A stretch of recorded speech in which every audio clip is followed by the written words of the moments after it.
Indonesia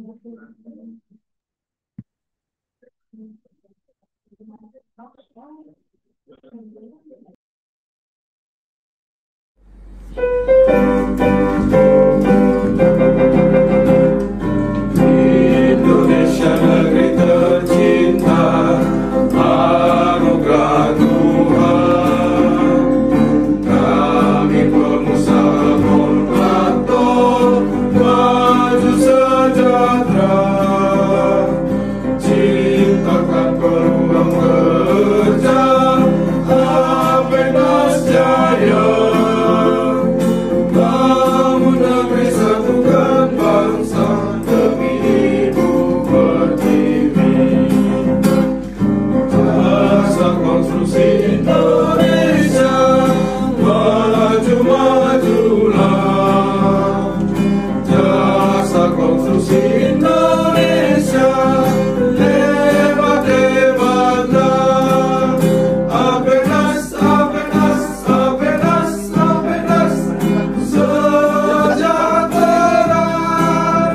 Apenas, Apenas, Apenas, Apenas, untuk Indonesia. Tercinta, anugerah Tuhan. Kami pengusaha kontraktor, maju sejahtera, ciptakan peluang kerja, Apenas Jaya. Bangun negeri, satukan bangsa, demi Ibu Pertiwi. Jasa konstruksi Indonesia, maju majulah. Jasa konstruksi Indonesia, hebat hebatlah. Apenas, Apenas, Apenas, Apenas, sejahtera. Apenas, Apenas, Apenas, Apenas, untuk Indonesia.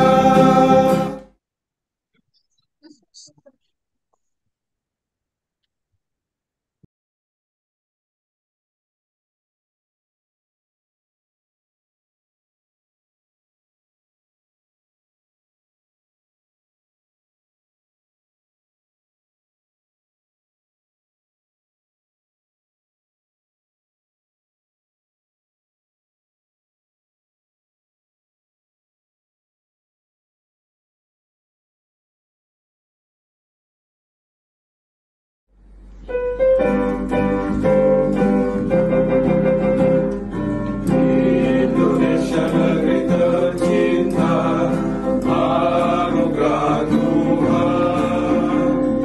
Kami pengusaha kontraktor, maju sejahtera, ciptakan peluang kerja, Apenas Jaya.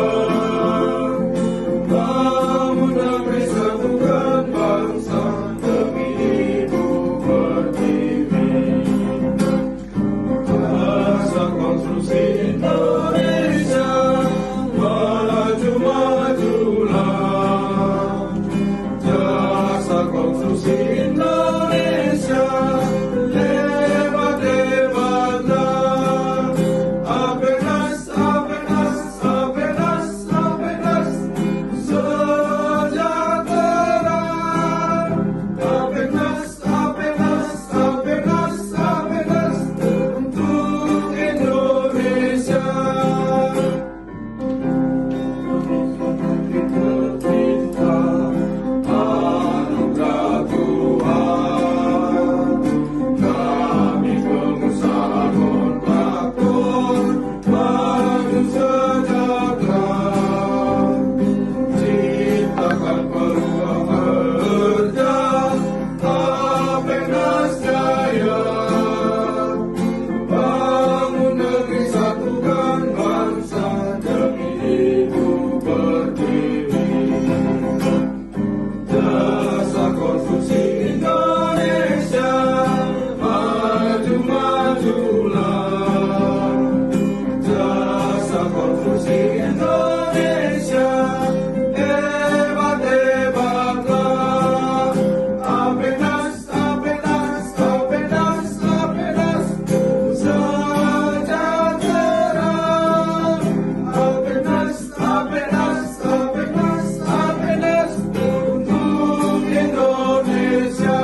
Selamat pagi dan semoga damai sejahtera senantiasa menyertai kita semua. Kepada yang terhormat, Bapak Insinyur Fandi Iyot, ST MPWK IPM selaku Ketua Umum APEKNAS, kepada Pak Edi Sumaria, ST MM IPM, dosen Fakultas Teknik Universitas Riau Kepulauan, yang akan menjadi narasumber webinar pada hari ini, Senin 21 Oktober 2024. Serta seluruh peserta webinar yang hadir pada pagi yang berbahagia ini, kami menyampaikan salam hormat. Alhamdulillah, puji dan syukur kita panjatkan kepada Tuhan Yang Maha Esa, karena atas rahmatnya kita masih bisa berkumpul bersama-sama untuk mendapatkan ilmu dari para narasumber yang luar biasa. Di mana seminar daring kita pada kali ini mengusung tema manajemen konstruksi pada bangunan gedung. Sebelum memulai acara, izinkan saya sebagai MC pagi ini untuk mempersembahkan susunan acara sebagai berikut.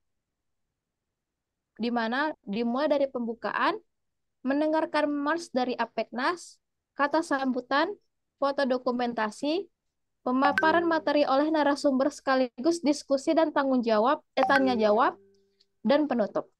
Kini mari kita lanjutkan ke agenda selanjutnya, yaitu mendengarkan Mars Apeknas.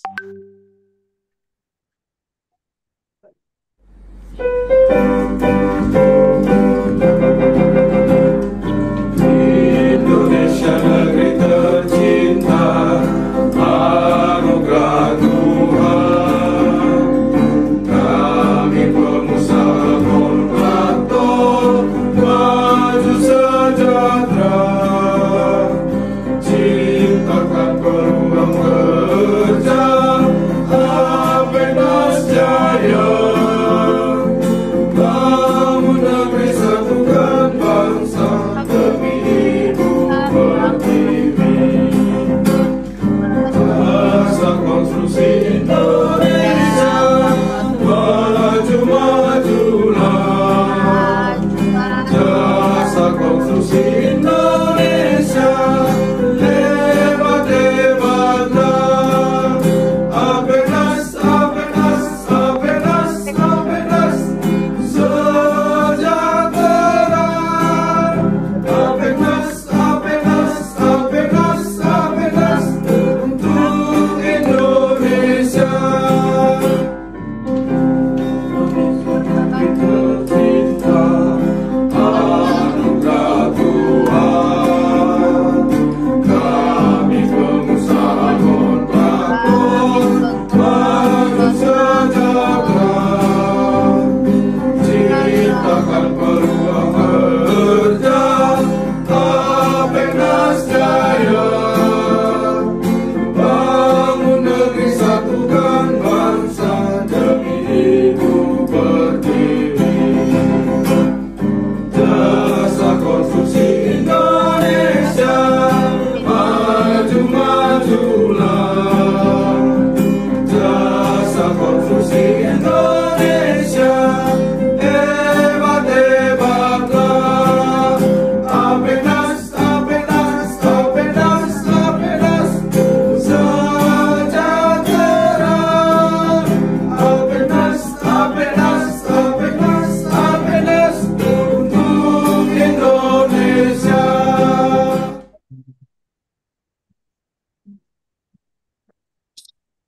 Terima kasih. Selanjutnya kita akan mendengarkan kata sambutan. Sambutan ini akan disampaikan oleh Bapak Insinyur Fandi Iyot, ST MPWK IPM selaku Ketua Umum APEKNAS. Kepada Bapak kami persilakan.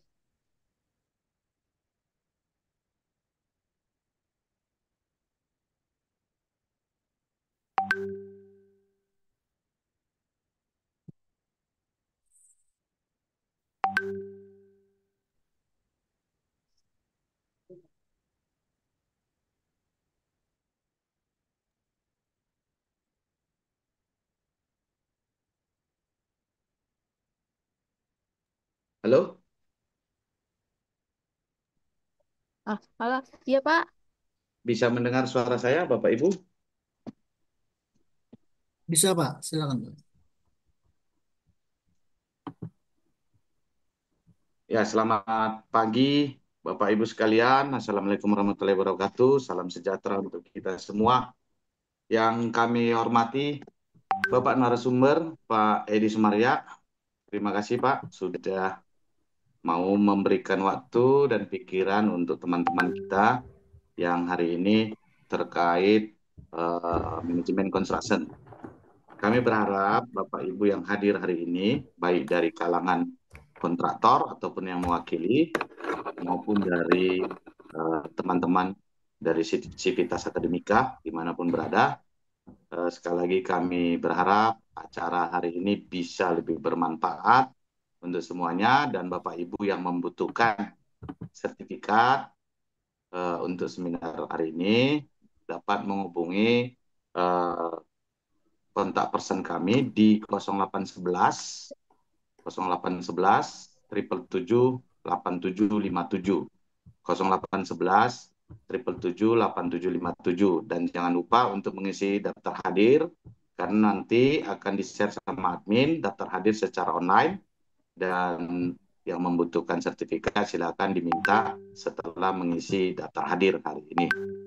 Kami berharap juga Bapak Ibu sekalian dapat saling bertanya, ya, saling mempertanyakan nanti bila mana nanti narasumber kami karena keterbatasan waktu untuk menjawab, maka nanti bisa menghubungi langsung ke narasumber. Demikian dari kami, Bapak Ibu. Semoga Apeknas, Asosiasi Pengusaha Pelaksana Kontraktor dan Konstruksi Nasional, dapat memberikan sumbangsi untuk kemajuan jasa konstruksi di Indonesia. Terima kasih, dan sekali lagi kami sampaikan terima kasih kepada para narasumber dan kepada para Bapak, Ibu, Saudara-saudari yang hadir dalam FGD ini. Terima kasih. Assalamualaikum warahmatullahi wabarakatuh. Terima kasih atas kata sambutannya, Pak. Selanjutnya, kita akan memasuki acara inti dari seminar online pagi ini, yaitu pemaparan materi oleh narasumber sekaligus diskusi dan sesi tanya-jawab. Acara ini akan dipandu oleh Bapak Edi Sumaria, STMM IPM, dosen Fakultas Teknik Universitas Riau Kepulauan. Kepada Bapak kami persilakan. Mbak Farah, sebelum dimulai, coba foto bersama dulu, Oh iya. seperti biasa. Iya. Ya. Silakan Bapak Ibu dibuka kameranya dulu.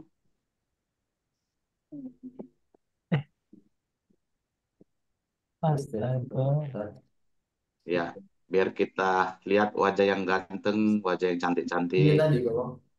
Ya, silakan dibuka kameranya Bapak Ibu. Silakan dipandu Mbak Farah.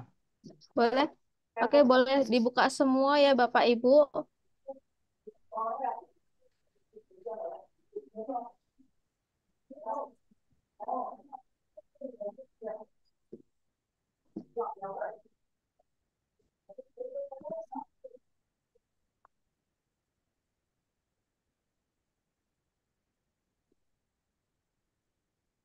Oke, kita hitung dengan 1, 2, 3. Sebentar.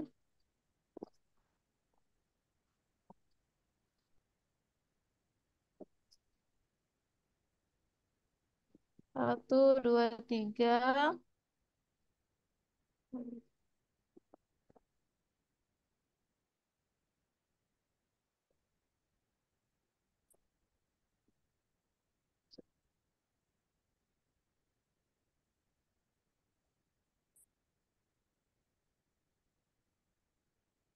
Terakhir ya Bapak Ibu. 1, 2, 3.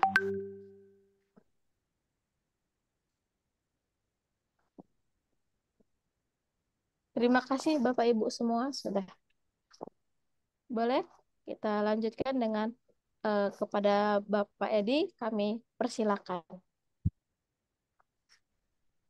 Baik, terima kasih moderator yang sudah memberikan waktunya untuk mengisi pada webinar pagi ini. Terima kasih juga pada Ketua APEKNAS, Bapak Insinyur Pandinyot STMPWK, yang sebentar lagi beliau akan segera menyandang gelar doktornya. Semangat Pak Ketua, semoga sukses selalu dan sehat selalu.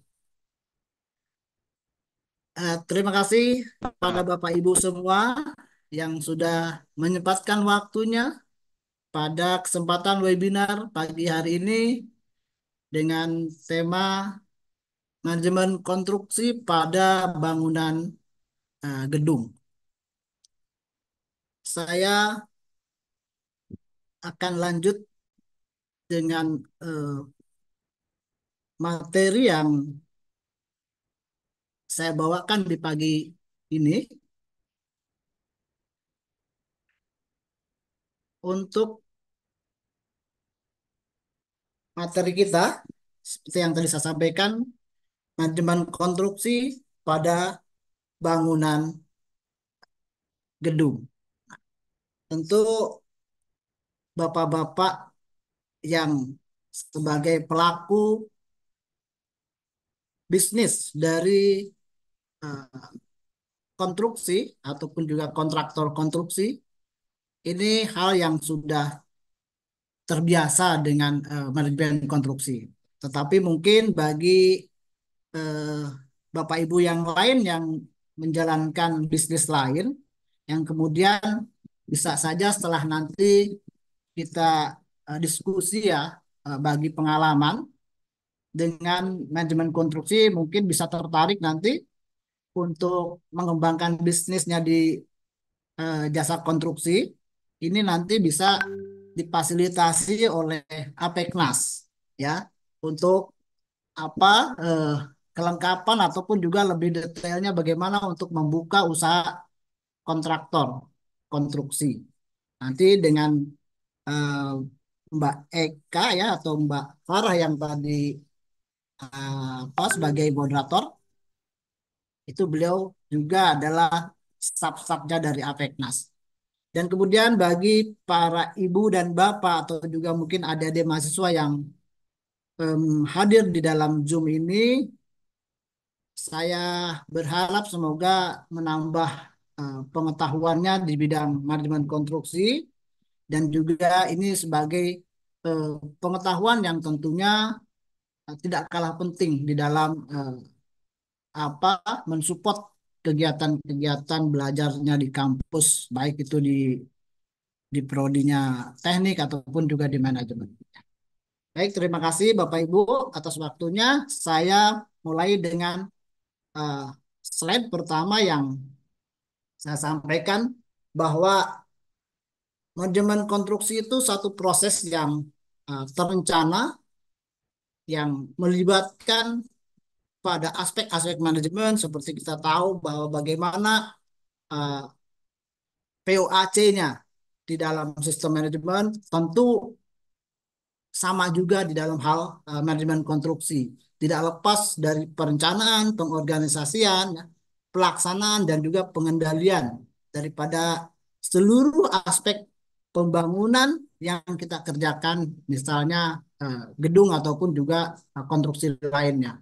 Nah, tujuan daripada manajemen konstruksi tentunya tidak lain bahwa kita harus bisa memastikan proyek-proyek yang kita kerjakan itu sesuai dengan tepat waktu, sesuai dengan anggaran yang telah dihitung, direncanakan sebelumnya, dan tentu yang terpenting juga memenuhi standar kualitas yang telah disepakati, baik standar kualitas yang eh, secara aturan maupun juga standar kualitas yang ditetapkan sebelumnya dengan yang memberi kerja ataupun yang memiliki proyek. Nah, kemudian dari pentingnya eh, manajemen kontraktor ataupun konstruksi ini tentu tidak lepas bagaimana kita mengendalikan sebuah proyek untuk bisa mengoptimalkan dalam penggunaan uh, sumber daya. Kita tahu kalau di dalam proyek itu nggak lepas daripada apa disebut dengan segitiga ya, segitiga di dalam manajemen proyek, waktu, kemudian biaya, dan juga kualitas. Nah, inilah yang pertama harus kita eh, mampu menjalankan bagaimana kita mengoptimalkan dalam penggunaan sumber daya, yaitu efisiensi, ya, efisiensi. Nah, ada beberapa eh, industri yang kemudian tutup karena tidak mampu melakukan efisiensi di dalam operasionalnya. Nah, begitu juga di dalam proyek ini menjadi penting, efisiensi, terus kemudian kualitas. Kita harus mampu menjamin bahwa hasil akhir daripada eh, spesifikasi yang diinginkan itu benar-benar sesuai, kualitasnya terjamin. Maka ada standar-standar lain di dalam manajemen, yaitu mengikuti daripada standar uh, standar organisasi. Nah, itu juga yang lalu di APK sudah disampaikan webinarnya kalau tak salah sama ketua ya yang menjadi dan kemudian juga ini kita penting untuk mencegah terjadinya kecelakaan. Keselamatan tentu utama di dalam proyek ataupun juga eh, pekerjaan-pekerjaan lain. Kita selalu ingat itu slogan-slogan yang selalu ditempel, dipasang, jaga keselamatan kerja Anda. Ingat, keluarga menunggu di rumah. Ini sebetulnya slogan-slogan ini yang juga eh, penting dipasang untuk mengingatkan bagaimana agar tidak terjadinya suatu kecelakaan di dalam pekerjaan. Dan kita di dalam manajemen konstruksi ini wajib memastikan lingkungan kerja yang aman.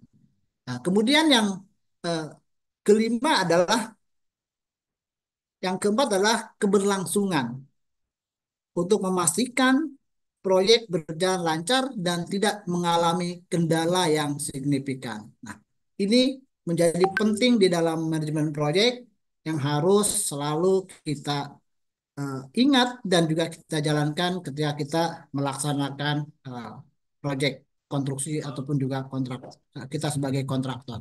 Nah, ini tahapan-tahapan yang harus juga kita pahami di dalam manajemen proyek, bahwa perencanaan itu tentunya hal yang sangat penting ketika kita awal mau mendefinisikan sebuah proyek. Apa yang harus kita rencanakan di dalam pekerjaan.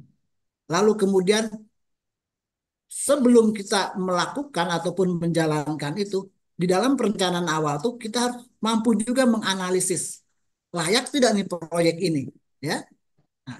Nah, ini tentu juga disesuaikan dengan kemampuan kita. Apakah kita menyatakan layak, apakah kita menyatakan mampu dalam uh, mengambil ataupun juga menjalankan proyek, tentunya harus dilakukan analisis secara mendalam. Baik itu secara uh, struktural organisasi maupun juga secara finansial organisasi. Kemudian setelah kita lakukan perencanaan awal, masuk ke dalam uh, perencanaan yang kemudian kita ke hal yang lebih rinci. Kita harus bagaimana membuat sebuah jadwal pelaksanaan pekerjaan, kemudian mengestimasi biaya, dan juga menentukan kebutuhan-kebutuhan sumber daya. Nah, walaupun di dalam perencanaan ini banyak hal-hal ataupun banyak apa eh, apa ya eh, apa disebut pihak-pihak lain yang bisa kita eh, ajak gandeng bersama, seperti kita membutuhkan konsultan tentunya. Nah, ini juga ada beberapa yang harus kita masukkan ke dalam sebuah perencanaan. Nah, kemudian eh, pengorganisasian untuk menentukan sebuah struktur organisasi di dalam eh, proyek, tentunya kita juga perlu untuk menetapkan yang akan bertanggung jawab di dalam proyek itu. Biasa tahapan-tahapan itu mulai dari yang pemilik proyek, kemudian melakukan lelang, dan kemudian misalnya kita mendapatkan lelang daripada proyek itu, maka eh, struktur organisasi sudah pasti sudah terpenuhi. Kemudian bagaimana kita memilih SDM-SDM yang qualified untuk bertanggung jawab dalam eh, penyelesaian proyek itu.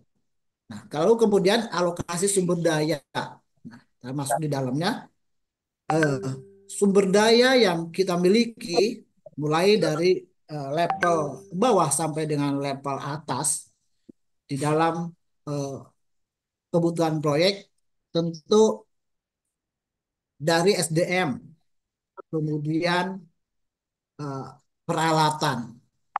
Ini satu kebutuhan yang tidak lepas untuk kita organisasikan, kita organisir, dan kemudian juga eh, tentunya material yang wajib kita kendalikan, organisasikan di dalam manajemen proyek. Pada tahap berikutnya adalah tahap pelaksanaan pada pekerjaan konstruksi.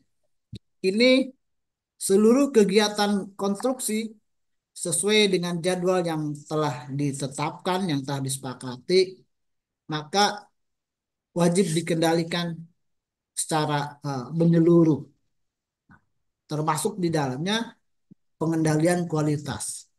Bagaimana melakukan pemeriksaan kualitas secara berkala untuk memastikan hasil dengan hasil yang sesuai standar. Kemudian juga tidak hanya kualitas dalam pekerjaan, tetapi kualitas dalam pengendalian waktu. Karena tadi ingat, di dalam proyek itu, waktu, kualitas, biaya. Ini segitiga yang tidak akan pernah lepas. Kalau kita mau sukses, mau untung, maka ini benar-benar harus dilakukan efisien dari tiga hal ini. Waktu, kualitas, dan juga biaya. Nah, kemudian dalam pengendalian, melakukan pemantauan terhadap uh, progres proyek secara berkala. Bagaimana progresnya? Ya, ini tentu Bapak Ibu yang biasa di proyek ya, yang biasa di kontraktor, ini hal yang sudah biasa kita memantau sejauh mana progres dari proyek. Karena ini yang harus menjadi kepentingan ketika kita mengukur melalui proses monitoring ini, yang lalu kemudian bisa ditindaklanjut pada pembayaran. Yang berikutnya adalah evaluasi untuk kinerja proyek yang melakukan penyesuaian. Ini kita harus kendalikan monitoring dan juga evaluasi dalam pengendalian proyek ini. Aspek yang penting di dalam manajemen konstruksi untuk menentukan secara jelas bagaimana ruang lingkup pekerjaan yang akan dilakukan. Tentunya kalau kita mendapatkan lelang secara keseluruhan, kita menjadi kontraktor utama, maka siapa yang membantu ataupun juga berkolaborasi yang menjadi subkon daripada kita sebagai menkonnya. Nah, ini lingkup kerja juga saya yakin Bapak Ibu semua sudah terbiasa dengan hal-hal seperti ini. Dan kemudian menyusun jadwal untuk pelaksanaan yang realistis, yang dapat dicapai, yang tentu sesuai dengan apa rencana yang ditetapkan. Lalu dalam membuat perhitungan biaya, juga ini harus akurat dan dikelola dengan eh, efisien dan juga efektif. Bagaimana biaya-biaya itu semua eh, terkendali di dalam manajemen konstruksi ini. Dan juga kualitas sesuai dengan standar yang diinginkan oleh eh, yang pemilik proyek, oleh pemberi proyek, yang tentunya sudah disepakati di dalam perjanjian-perjanjian kontrak proyeknya, kontrak konstruksinya. Dan keselamatan ini juga harus diutamakan untuk mampu menerapkan prosedur-prosedur kerja yang ketat dan juga pastinya terjaga, terhindar dari terjadinya kecelakaan-kecelakaan kerja. Dan ini semua sudah menjadi persyaratan umum ya, persyaratan yang harus dipenuhi kesesuaian standar keselamatan kerja di dalam pekerjaan konstruksi yang kita tahu sangat-sangat riskan. Banyak sekali kejadian-kejadian ketika operator ataupun juga pekerja dari konstruksi mengabaikan eh, safety dari pekerjaan-pekerjaannya. Bagaimana keselamatan kerja itu dengan kelengkapan-kelengkapannya ini akan berisiko sekali ketika tidak dijalankan. Kemudian yang menjadi tantangan di dalam eh, manajemen konstruksi tentunya sangat rumit sekali ataupun juga bagaimana kita menghindarinya agar tidak terjadi perubahan desain. Ketika perubahan desain yang terjadi selama proses konstruksi ini bisa menyebabkan banyak hal berikutnya. Keterlambatan, biayanya membengkak, ya, dan kemudian perubahan-perubahan apa perjanjian pun ini juga menjadi ribet gitu ya, karena ada perubahan-perubahan desain. Ya, kemudian eh, yang menjadi tantangan kedua di dalam pekerjaan ataupun juga dalam manajemen konstruksi ini tidak terlepas daripada kondisi cuaca. Kita tahu Indonesia negara apa tropis yang kalau tidak hujan ya panas kan. Nah, kalau tidak panas ya hujan.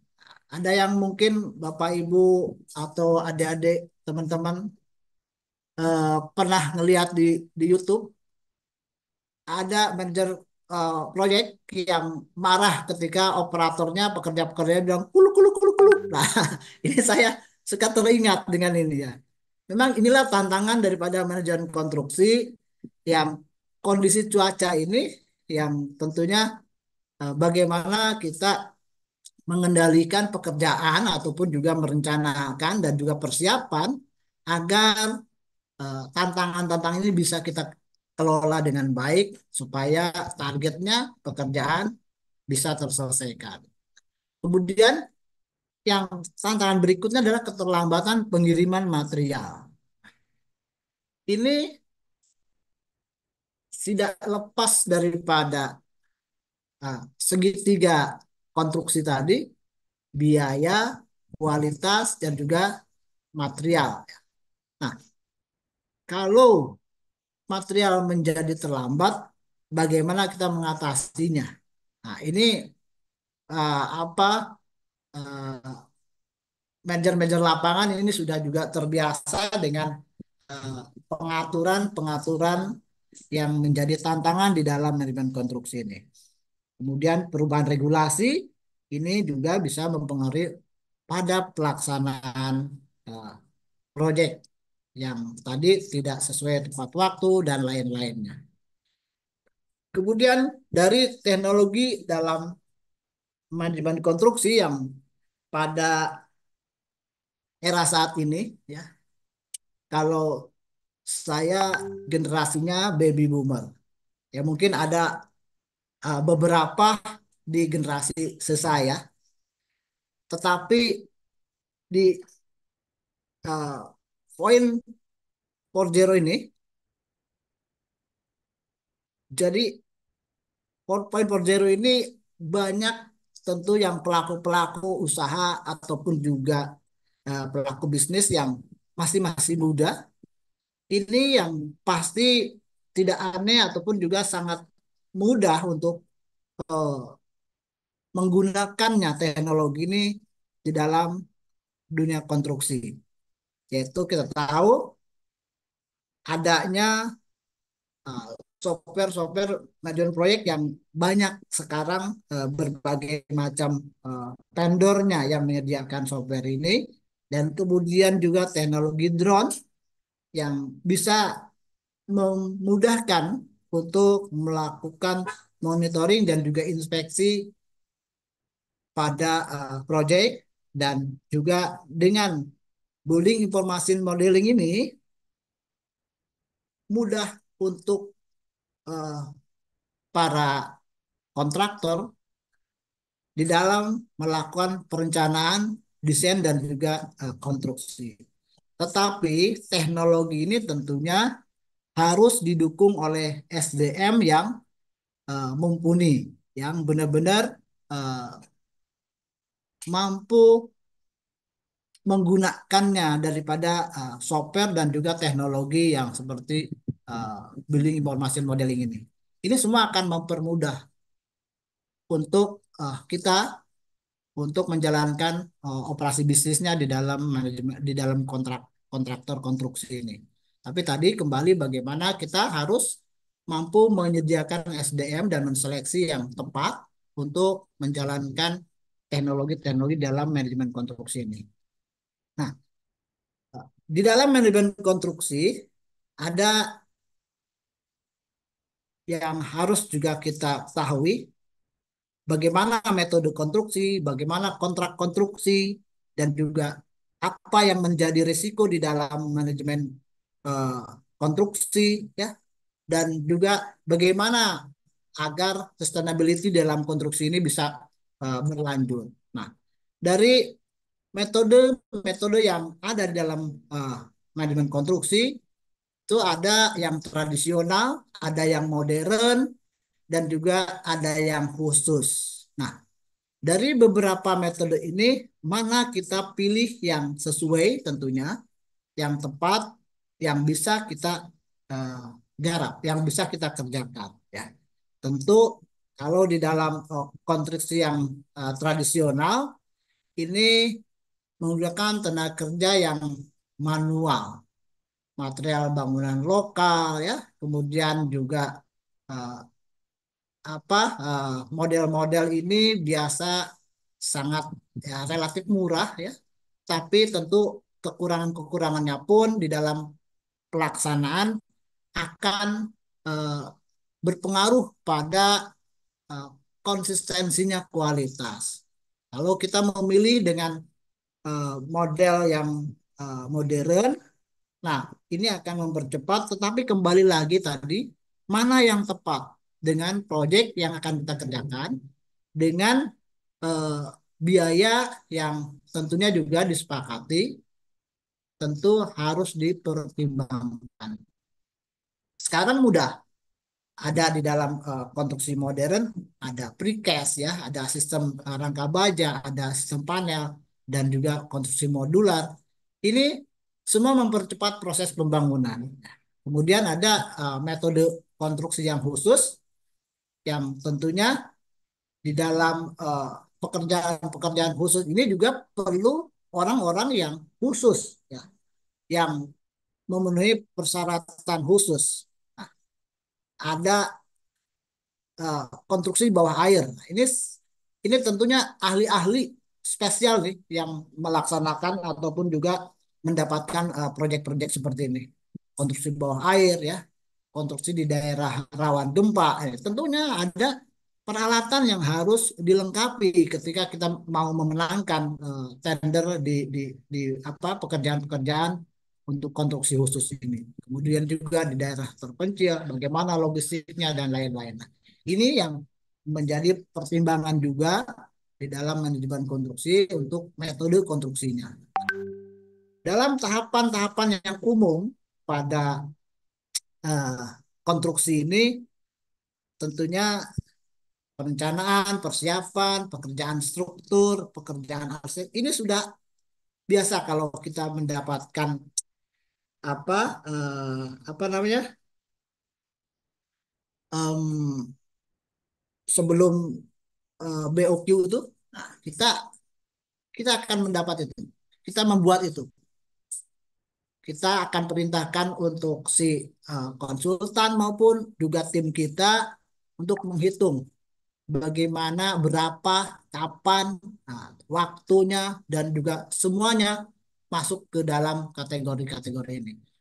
Kita menyusun rencana kerja, ya, bagaimana desain bangunannya, berapa estimasi biayanya, kemudian masuk ke dalam persiapan berikutnya, persiapan lahan, membersihkan lahan, membuat pondasi. Ini sudah dimasukkan ke dalam hitung-hitungannya semua.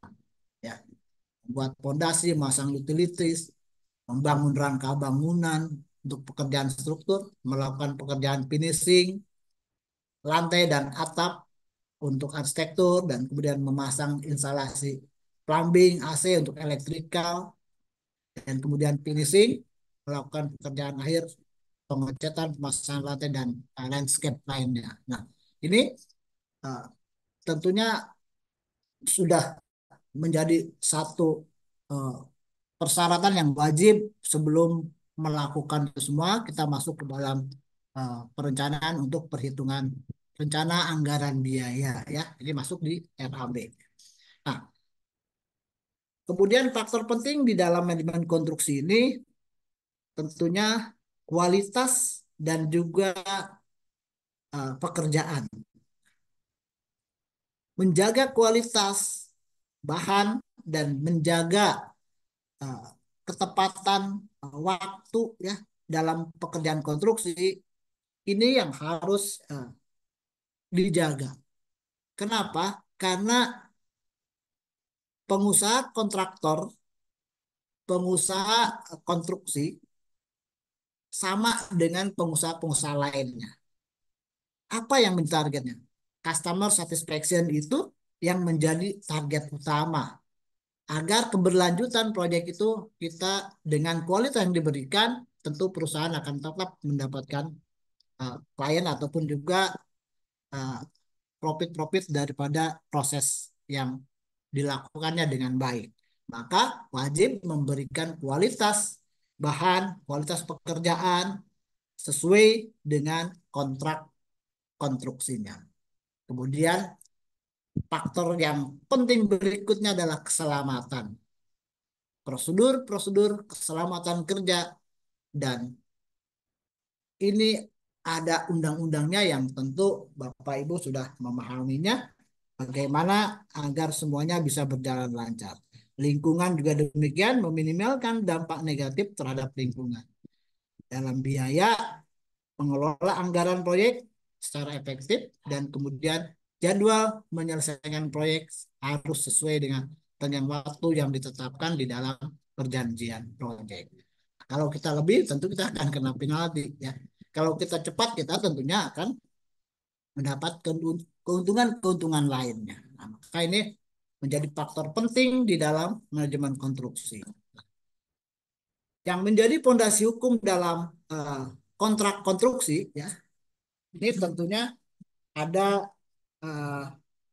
undang-undang yang menyatakan di dalam kontrak konstruksi itu, undang-undang nomor, ada Bapak Ibu ada yang ingat undang-undang nomor berapa untuk kontrak kerja konstruksi? Undang-Undang nomor 2 tahun 2017, ya, pasal 1 menyatakan kontrak kerja konstruksi adalah keseluruhan dokumen kontrak yang mengatur hubungan hukum antara pengguna jasa dan penyedia jasa dalam penyelenggaraan jasa konstruksi. Nah, nanti Bapak Ibu bisa lihat kembali ini sebagai refresh yang mungkin lupa ya. Kemudian yang Bapak Ibu sudah paham terbiasa tentu menjadi lebih mahir kembali di dalam eh, fondasi hukum dalam kontrak konstruksi ini. Ini jadi jelas dokumen ini sangat penting karena mengatur hak dan kewajiban kedua belah pihak menjadi acuan di dalam pelaksanaan proyek. Maka pentingnya kontrak konstruksi ini menurut menentukan secara jelas siapa yang bertanggung jawab atas apa. Mekanisme penyelesaian masalah menyediakan mekanisme penyelesaian jika terjadi perselisihan, memberikan perlindungan hukum bagi kedua belah pihak, dan juga menjadi pedoman dalam pelaksanaan proyek, serta unsur-unsur utama di dalam kontrak konstruksi. Nah, pihak yang terlibat di dalam kontrak konstruksi tentunya pemilik proyek dan juga kontraktor. Lingkup kerjanya pekerjaan yang harus dilakukan oleh kontraktor dan kemudian harga total daripada biaya proyek atau metode perhitungan biaya yang misal harga satuan, biaya biaya plus imbalan dan lain-lain. Ini ada beberapa metode-metode perhitungan ya. Bapak Ibu udah terbiasa bagaimana hitungan lamsam seperti apa ya. Kemudian harga satuan bagaimana, harga satuan dan juga harga lamsam itu bagaimana diatur. Ini sudah eh, menjadi hal-hal yang biasa untuk para pelaku pengusaha konstruksi kontraktor. Dan ini yang tadi saya sampaikan ya, kategori kontrak lamsam ya, harga proyek ditentukan di awal dan tidak berubah kecuali ada perubahan lingkup pekerjaan. Kontrak harga satuan dihitung berdasarkan satuan pekerjaan yang telah ditetapkan. Nah, terus kemudian kontrak gabungan ini antara lamsam dan juga harga satuan, dan kemudian kontrak biaya plus imbalan ini juga adalah berdasar pada biaya aktual dan juga ditambah dengan persentase keuangan. Nah, yang terakhir kontrak manajemen konstruksi ini bertindak sebagai manajer kontrak, manajer proyek, dan juga bertanggung jawab atas seluruh aspek proyek. Lalu untuk istilah yang penting di dalam kontrak konsultan itu ada post major, dana variation order, liquidated image, dan juga retention money. Nah, ini istilah-istilah saja yang tentunya uh, dilakukan tentu pada keadaan-keadaan yang seperti post major itu keadaan yang di luar kendali pihak manapun ya. Terus kemudian uh, istilah uh, berikutnya di dalam kontrak konstruksi ini ada variation order, yaitu adanya perubahan lingkup pekerjaan yang tentu kedua belah pihak menyepakatinya, dan ada juga liquidated damage ini ada denda yang harus dibayar jika terjadi keterlambatan. Nah, inilah yang harus kita ketahui istilah-istilah ini, dan kemudian mana nih yang kira-kira bisa merugikan kita. Tentu di dalam liquidate ini, ya ini yang sangat merugikan. Ketika ada denda tetap yang harus dibayar jika terjadi keterlambatan. Nah, maka jangan sampai adanya keterlambatan. Karena di dalam kontrak konstruksi ini akan termuat semua. Dan kemudian retention money ini pembayaran yang ditahan seperti di 2 bulan lalu sepertinya kita juga ada bahas mengenai retention money ya. Uh, jadi kapan itu retention itu bisa diberikan ataupun juga ditahan karena sebagai jaminan daripada pekerjaan kita. Nah, ada yang menjadi perhatian kita dalam menyusun sebuah kontrak konstruksi. Pertama, tentu bahasa yang digunakan harus jelas dan juga mudah dipahami. Kemudian aspek di dalam proyek yang tercantum di dalam kontrak yang akan ditandatangani. Kemudian juga kontrak harus adil bagi kedua belah pihak. Lalu sebaiknya kita melakukan konsultasi dengan ahli hukum mengenai kontrak konstruksi. Biasa dalam perusahaan kontraktor konstruksi ini ada bagian legalnya yang pasti sudah memahami bagaimana kontrak konstruksi yang benar dalam melakukan kontrak konstruksi. Kemudian manfaat untuk menggunakan kontrak konstruksi dan kemudian untuk mencegah sengketa dengan adanya kontrak konstruksi yang jelas maka potensi terjadinya sengketa akan bisa diminimalisir. Kemudian memperlancar pelaksanaan proyek yang memberikan kepastian hukum dan juga memudahkan untuk berkoordinasi, melindungi kepentingan semua pihak, pemilik proyek maupun juga kontraktor yang akan terlindung haknya daripada kedua belah pihak dengan adanya kontrak konstruksi ini. Nah, di dalam manajemen uh, konstruksi bangunan gedung ini juga tidak lepas daripada bagaimana kita harus uh, mampu mengendalikan daripada manajemen risiko di dalam konstruksi. Ini mencegah ketidakpastian. Manajemen risiko dalam konstruksi adalah proses yang sistematis untuk mengidentifikasi, menilai, mengurangi potensi risiko yang bisa mengganggu kelancaran keberhasilan proyek. Dan risiko di dalam konstruksi sangat beragam, mulai dari alam, bencana alam, ya, kemudian risiko-risiko manusia seperti kecelakaan kerja dan juga kesalahan daripada perencanaan atau juga kesalahan daripada pelaksanaan. Ini tentu harus di manage dengan baik bagaimana risiko-risiko yang kemungkinan timbul di dalam manajemen konstruksi. Nah, untuk mencegah kerugian-kerugian di dalam manajemen risiko, ini sangat penting kita ketahui dengan mengidentifikasi risiko sejak dini, maka kita bisa mengambil langkah-langkah pencegahan untuk menghindari terjadinya kerugian-kerugian baik itu finansial, waktu, dan juga reputasi. Ya. Jadi ini harus kita pahami bagaimana apa pentingnya manajemen risiko.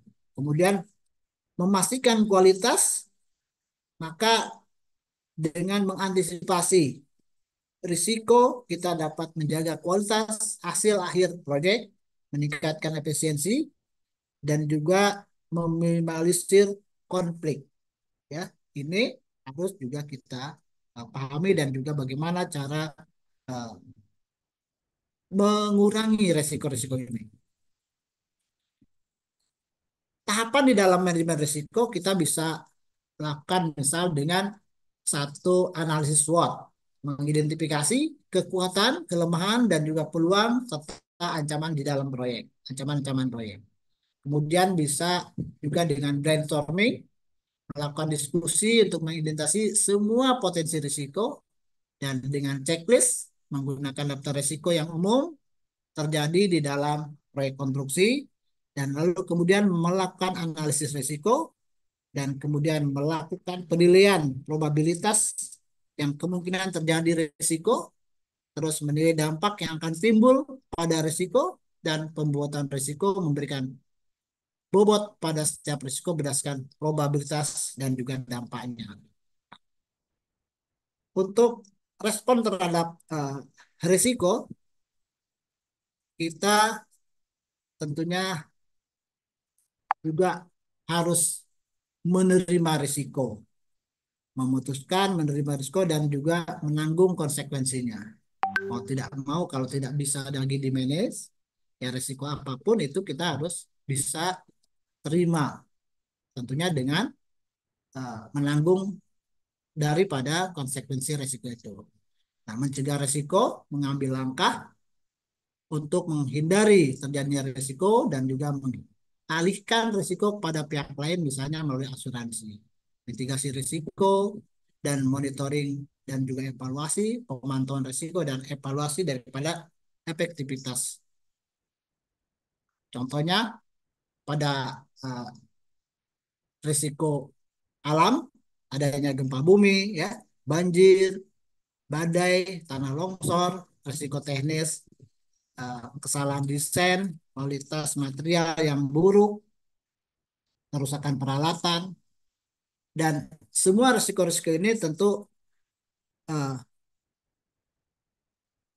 sudah terbiasa lah ya. Kalau gempa bumi bagaimana resiko di awal, tentunya ada di dalam pekerjaan-pekerjaan khusus ya. Kalau yang dalam pekerjaan biasa tiba-tiba gempa, ya ini tuh resiko lah ya, resiko. Makanya bagaimana mengurangi resikonya, kita bisa alihkan tadi ke asuransi ya. Dan kemudian yang terakhir risiko hukum, risiko sumber daya manusia dan keterlambatan tenaga kerja, mogok, tergantung daripada semua pengendalian dalam manajemen konstruksi. Ini alat bantu yang bisa dipakai tadi, analisis SWOT, diagram PON, kemudian metrik risiko, dan juga ada software daripada manajemen risiko. Dan ini tips untuk uh, efektifnya dalam manajemen, libatkan semua pihak, buat rencana yang jelas, regularly review dan juga update, kemudian fokus pada risiko utama, komunikasi yang efektif, dan kemudian dari semua tips ini tentu terpenting semua dijalankan dengan baik. Dalam konstruksi yang berkelanjutan, ini tentu membangun masa depan yang lebih baik. Konstruksi berkelanjutan juga pendekatannya dalam pembangunan, memperhatikan dan pada lingkungan, sosial, ekonomi, dan juga di dalam setiap tahapan-tahapan proyek. Aspek yang penting dalam konstruksi berkelanjutan itu tentu pemilihan material, terus efisiensi energi, pengolahan air, pengolahan limbah, kemudian kualitas udara dalam ruang, dan juga keanekaragaman hayati. Ini yang menjadi pentingnya konstruksi berkelanjutan.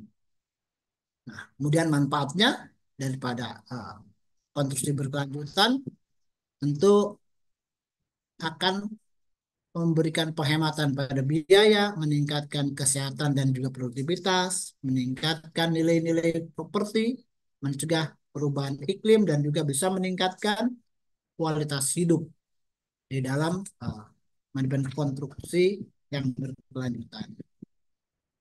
Jadi ada beberapa contoh penerapan daripada konstruksi berkelanjutan ini. Ini pembangunan gedung hijau, ya, pembangunan energi terbarukan, sistem transformasi massa, dan juga ruang terbuka hijau. Ini merupakan contoh-contoh daripada konstruksi yang berkelanjutan. Lalu kemudian tantangan di dalam menerapkan konstruksi berkelanjutan ini ada beberapa daripada biaya awal yang tinggi, ya, keterbatasan pengetahuan, regulasi yang belum memadai, dan juga konstruksi berkelanjutan.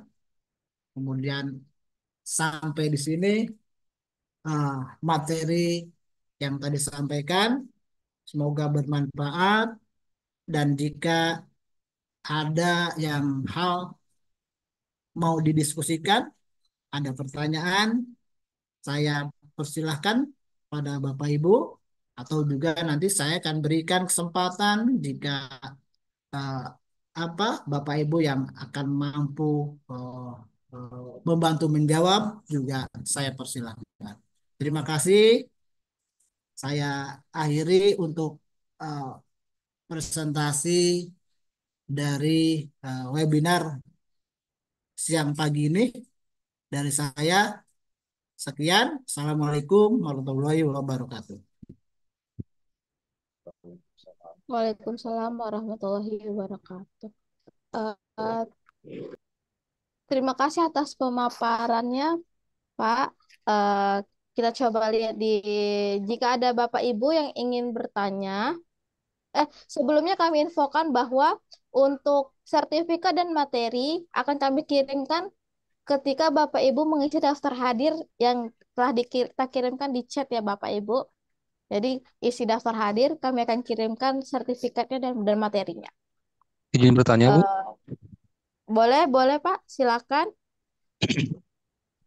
Izin bertanya, Bu. Saya ada 3 pertanyaan. Yang pertama, saya kebetulan mahasiswa program pasca sarjana Magister Teknik Sipil untuk jurusan manajemen konstruksi. Baru kemarin saja saya belajar mata kuliah mengenai permodelan manajemen konstruksi, yaitu yang tadi disinggung oleh pemateri bahwa yang disampaikan itu biasanya BMW ya, biaya mutu waktu untuk faktor-faktornya.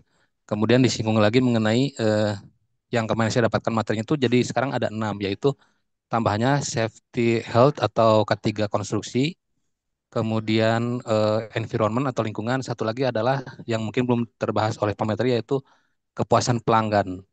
Nah, saya ingin menanyakan mengenai 3 tambahan yang tadi yang faktor penting karena selama ini kan kita secara awam masih mengetahuinya hanya BMW tadi ya, biaya mutu waktu. Nah, yang ketiga tadi khususnya yang kepuasan pelanggan, mungkin penjelasannya lebih lanjut seperti apa gitu. Lalu yang kedua, Bu, Ya, silakan Pak. yang kedua itu saya ingin menanyakan mengenai hierarki kontrak gitu ya. Apabila kontraknya lump sum fixed price dan unit price, itu terkait BQ dengan gambar for construction apabila misalkan ada item pekerjaan yang di gambar for construction ada, namun di item BQ tidak ada, maka si eh, kontraktor gitu ya atau yang pekerja mengikuti yang mana gitu, Bu. Jadi hierarki untuk kontrak yang paling tinggi itu dalam proyek apakah gambar for construction atau eh, BQ tadi. Kemudian yang ketiga yaitu mengenai apabila ada suatu case kontraktor one prestasi gitu dengan retensi 5% dan biaya pelaksanaan itu misalkan bagaimana ya untuk menjamin agar kontraktor dapat mempertanggungjawabkan gitu apabila misalkan dia ada pekerjaan yang failure di lapangan, apakah bisa diambil dari dana retensi atau jaminan biaya jaminan pelaksanaan itu gitu. Terima kasih, Bu. Demikian. Baik Pak, terima kasih ke Bapak Yohan. Eh, eh, dengan Pak Edi, apakah langsung menjawab? Ya, baik. Saya eh, akan langsung jawab ya. Pak Johan ya. Betul Pak Ya, Johan Pak. ya. Ya, betul, Pak. Pak Johan pasca sipil ya. Di mana Pak? Undip? Di Bandung, Pak, di Universitas Sanggabuana. Nusangga Buana. Baik. Pertanyaan yang Kebetulan saya juga bekerja di developer properti, Pak. Jadi sangat relate sekali gitu pembahasannya hari ini. Terima iya, kasih, Pak. ya sama-sama. Sama-sama Pak Johan. Pertanyaan yang sangat baik sekali. Ini yang tentunya para praktisi ini yang lebih paham untuk hal-hal seperti ini. Jadi saya akan coba menjawab dari pertanyaan pertama tadi Bapaknya ditanyakan untuk K3 dan juga untuk lingkungan tadi kan sudah dan kemudian untuk customer satisfaction juga tadi ada singgung saya sedikit. Tapi bagaimana pada intinya kita sebagai penyedia penyedia jasa konstruksi ya sebagai pengusaha pelaksana konstruksi kontraktor sebagai kontraktor konstruksi dan saya sudah sampaikan bahwa semua jenis bidang pekerjaan baik itu manufaktur baik juga jasa konstruksi dan lainnya di dalam marketing itu kuncinya adalah customer satisfaction itu untuk semua organisasi wajib. Karena keberlanjutan kita tergantung daripada si customer. Dan customer itu akan aware terhadap kita. Kembali lagi, pada kualitas dan ya mutu layanan kita. Kalau kualitas yang kita berikan, maka akan timbul satisfaction. Ya, ini yang menjadi poinnya. Bagaimana menimbulkan, memberikan rasa kepuasan kepada si pelanggan, ya, di dalam semua bidang. Ketika kita memberikan kualitas yang terbaik, ketika kita memberikan harga yang terbaik, yang tentunya bukan asal ya, berdasarkan dengan perhitungan-perhitungan teknis dan juga harga-harga pasar. Nah, untuk mendapatkan sebuah proyek pada awalnya kan eh, seperti itu ya, bagaimana proses lelang dan selanjutnya, dan kemudian turunlah dari si konsultan itu RAB-nya dan kemudian pengawasnya siapa, dapatlah semua baru ke BQ tadi. Nah, semua adalah bagaimana kita memberikan layanan terbaik kepada si pelanggan kita. Maka tujuan tadi saya kembali, customer satisfaction itu adalah target utama di semua bidang usaha. Ya, nah, itu yang pertama, Mas Johan, terkait dengan tadi ya dalam apa biaya material waktu tuh BMW ya. Semua agar pelanggan kita, customer kita, yang pemberi proyek ke kita ini puas. Nah, kita harus servis habis untuk eh, mutu, untuk kualitas, dan juga untuk harga yang tentunya sesuai dengan aturan. Bolehlah untung, tapi jangan 50% lah, standar aja. Untung berapa sih standar? Yang normatif 20% lah aman gitu kan. Nah, ini tentunya ini yang akan juga menjadi poin lebih daripada kita sebagai pengusaha untuk memberikan kepuasan pada pelanggan di seluruh aspek, pada intinya pelanggan puas lah. Dengan tanpa mengurangi kualitas, waktu, dan juga biaya ya, harga. Kemudian yang berikutnya tadi dari hierarki eh, apa konstruksi, mana yang lebih utama dari eh, bill of quality, bill of materialnya ataupun BQ-nya, atau dari kontraknya ketika terjadi kesalahan atau bagaimana ya tadi pertanyaannya. Nah, yang kita sepakati apa? Ya kan? Yang kita sepakati di dalam kontrak konstruksi itu apa? Maka di tadi selain yang saya sampaikan itu termuat di dalam sana. Itu yang menjadi acuannya. Kita bukan kembali ke yang lain-lain, tetapi kembali pada kontrak yang sudah kita tanda tangani. Maka jika terjadi ketidaksesuaian, ada selisih, maka diselesaikan dengan tentunya hukum yang berlaku melalui para legalnya masing-masing pengusaha. Pemberi kuasa, pemberi usaha nih, pemberi proyek juga dia punya legalnya ya. Kita juga daripada kontraktornya kita punya bagian legalnya. Nah, maka tadi saya katakan perlu didiskusikan dengan bagian legalnya ketika menandatangani kontrak konstruksi. Ini kita saya tidak katakan oh kembali ke BQ, kembali ke gambar konstruk, tidak. Apa yang menjadi dasar ketika kita sepakati pekerjaan itu menjadi tanggung jawab kita secara keseluruhan, mana acuannya. Nah, di dalam kontrak itu termuat, baik itu harga dan lain-lain, ada rinciannya. Nah, ini kembali pada perjanjian kontrak konstruksinya. Nah, begitu Mas Doan. Terus kemudian yang tadi, apakah bisa kita ambil dari jaminan retensi yang 5% pada umumnya ketika terjadi kesalahan gitu ataupun kegagalan ya. Nah, ini juga sama. Kita kembali pada acuan yang disepakati. Kita harus ingat kembali sebetulnya jaminan 5% itu bagaimana. Nah, ini kita kembali ke usahanya itu. Jaminan 5% itu diberikan kepada si pelaksana yang bertanggung jawab pekerjaan atas proyek itu ketika semuanya selesai pekerjaan itu. Nah, kembalikan ke situ. Jadi kalau di dalam aturannya seperti itu ya kita ikutin aturannya. Tapi kalau memang ada kesepakatan lain ya itu monggo, namanya kesepakatan dua belah pihak supaya semuanya berjalan baik dan juga lancar untuk sama-sama untung, sama-sama baik dalam menyelesaikan pekerjaannya.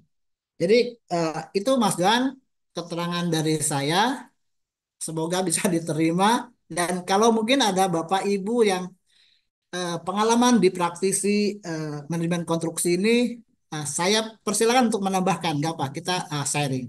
Itu Mas Johan, terima kasih. Baik Pak, terima kasih banyak Pak atas penjelasannya Pak. Sama-sama Mas Johan. Ini Pak ada lagi yang ada di chat kita Pak, pertanyaan dari Bapak Bapak Sutarjo Pak, di mana izin bertanya Pak, jika pelaksanaan pekerjaan sudah melewati waktu kontrak dan ternyata pekerjaan belum selesai atau finishing, bagaimana solusinya Pak? Ini kontak lamsam. Terima kasih gitu ya Pak. Gimana tuh Pak? Oke, tadi ada beberapa hal di dalam manajemen risiko untuk yang konstruksi kontraktor. Dalam istilah-istilah itu, tadi ada disebut dengan liquidated damage. Denda tetap yang harus dibayar jika terjadi keterlambatan.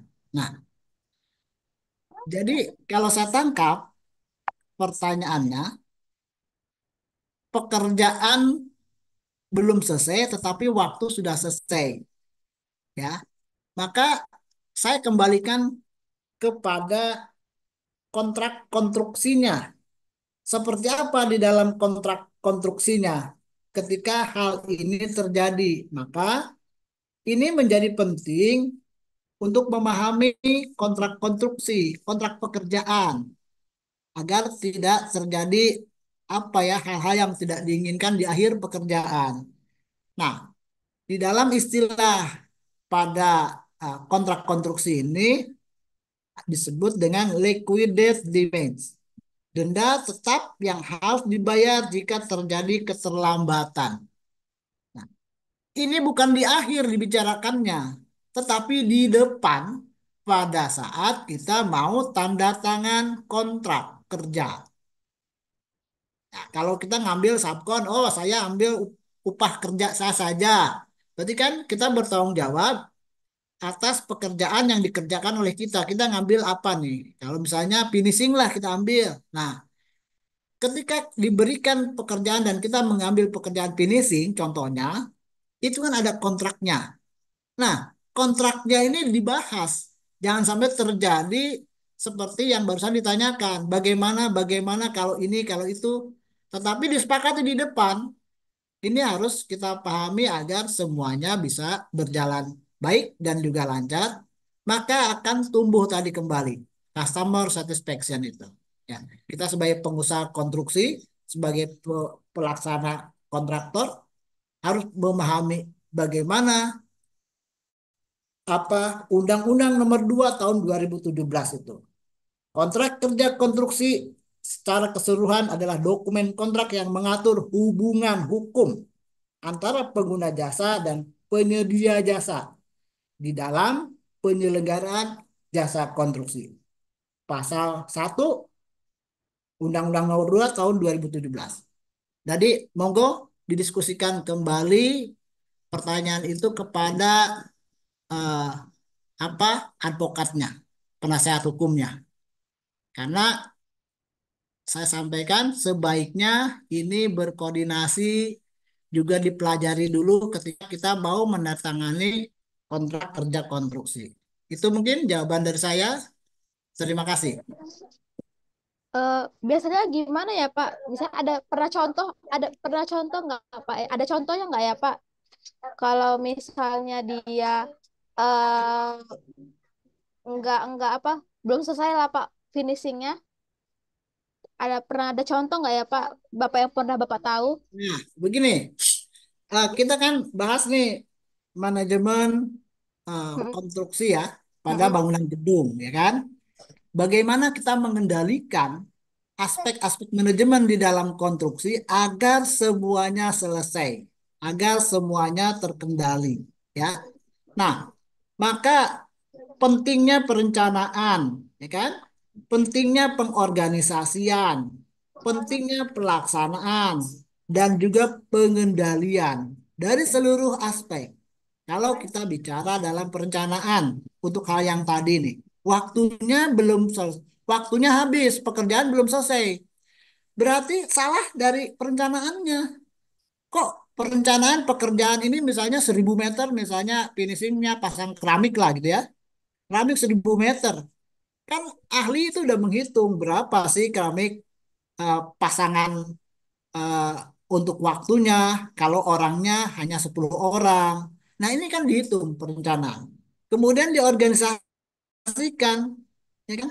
Siapa nih yang mampu menjalankan itu SDM-nya, nih tukang-tukangnya. Nah, ini semua harus dilaksanakan sesuai dengan planning. Maka unsur daripada plan, do, check, action ini wajib di dalam konteks pun seperti itu. Ya, jadi tidak bisa lepas tuh. Ketika kita merencanakan, ketika kita membuat plan untuk menyelesaikan contoh tadi pemasangan keramik 1.000 meter, plan apa yang harus kita rencanakan. Kemudian lakukan dengan SDM yang benar-benar kompeten. Bener nggak nih operator yang ataupun tukang-tukang yang katanya tukang nih mampu nggak menyelesaikan dengan target yang udah kita hitung sesuai dengan rencana. Nah, ini kita bisa tahu dengan lakukan cek. Maka tadi apa? Ada ada drone system kalau misalnya di luar ya yang sulit. Kalau pasang keramik misalnya contoh tadi kan kita cek hasilnya sesuai nggak dengan target kita agar tidak terjadi masalah-masalah berikutnya.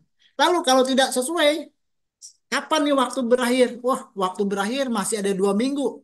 Operator ini baru targetnya 4 minggu selesai, ternyata baru hasilkan target 25%, padahal waktu udah 50%. Apa yang perlu kita lakukan? Ganti orang, lemburkan orang, kan seperti itu. Evaluasi juga ketersediaan barang, ya bahan-bahannya ada nggak, komplit nggak. Jadi banyak faktor. Jadi apa yang harus dilakukannya tadi kembali ke dalam eh, perencanaan tadi. Plan, do, check, action itu harus harus apa ya? eh, Menyeluruh gitu loh. Harus benar-benar terintegrasi dengan rencana yang harus kita kerjakan. Dan ini harus disiplin. Karena tadi biaya, material, waktu itu nggak bisa lepas dalam pengendalian manajemen konstruksi. Mungkin itu Mbak Farah.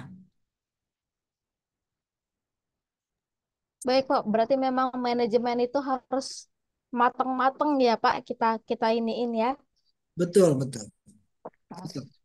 Oke. Ada lagi Bapak Ibu yang ingin bertanya, kami persilahkan.